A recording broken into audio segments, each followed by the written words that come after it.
The number you have reached, 911, has been changed to a non-published number. You're listening to UCW Radio.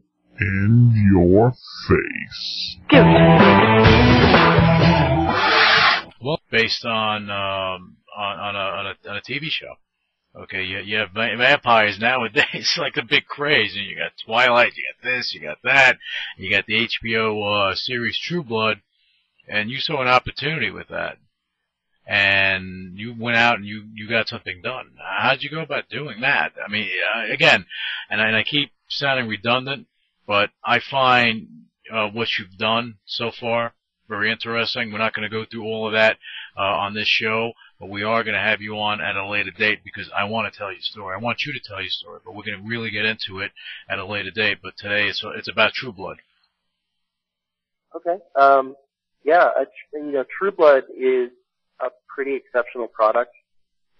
It has really been a labor of love to get this made and brought to market in the short amount of time that we've had to do it. I had actually been working on it with HBO before the first season came out. Okay.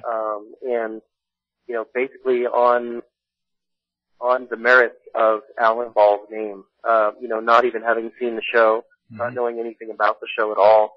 But I'd seen 6 Feet Under, and he had done an amazing job on that. That was his previous show on HBO. Yeah, great. And I have to say this, 6 Feet Under, great show. The ending was amazing.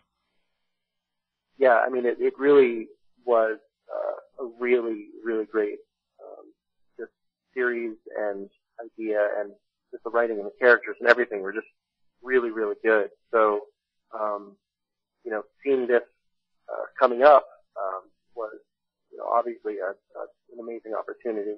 And HBO has, they've just been great the entire time. Obviously with all of these things, actually getting the license takes just months and months and months and months and months of just waiting, and you get a little bit of progress and then more waiting, and to see the first season pass, and then the writing on that was just great. Your excitement level just starts to build and build and build and build and build, and then we were finally able to start producing the drink about 3 or 4 months ago. And then it was just, there's the starting gun of the race, and you just gotta jam. And it's basically been 18-hour days. I can imagine. Since June, probably, in order to get everything done and made. The product itself is amazing. It's a completely custom 14-ounce blood red glass bottle. The product is a very high quality premium soda. It's a blood orange soda, sweet with cane sugar. So no high fructose corn syrup, which a lot of people are very concerned about. It has about as much caffeine as probably a Coca-Cola. Okay. So it's not an energy drink. It's not, all these sort of, really high energy products that are going to get you all cranked out of your skull. Yeah, that was going to be my question. If this was an energy drink, so it's not like I don't want to mention the energy drinks, but it's not like them that get you all hopped up and spinning around in circles. And not that I know anything about that, but it happens. Oh, believe you me, I mean, there's a time and a place for getting cranked out of your brain case, but yeah.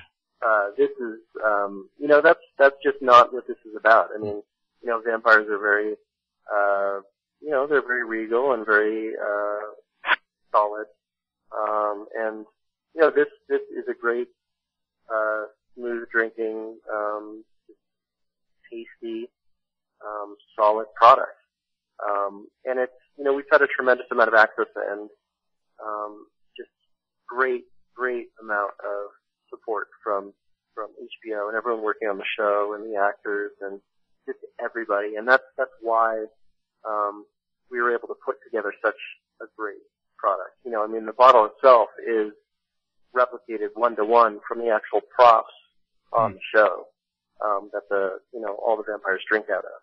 Nice.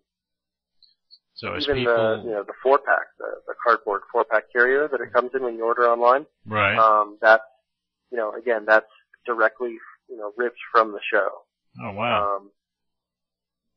That's pretty cool. That is pretty cool. If you're sitting there, you're watching Tru Blood, you're a fan. You know, you get a 4-pack of this, you're watching it. It's kind of like you're part of the show in a bit, in a little way. Oh yeah, absolutely. And I mean, when you really look at, people spend $3.50 on a coffee. They'll spend, $3.79 on a 12-ounce Red Bull. When you buy this, you're getting literally 2 pounds of glass and liquid per bottle. I mean, that's how heavy duty this thing is. Oh wow. It is serious business. It is not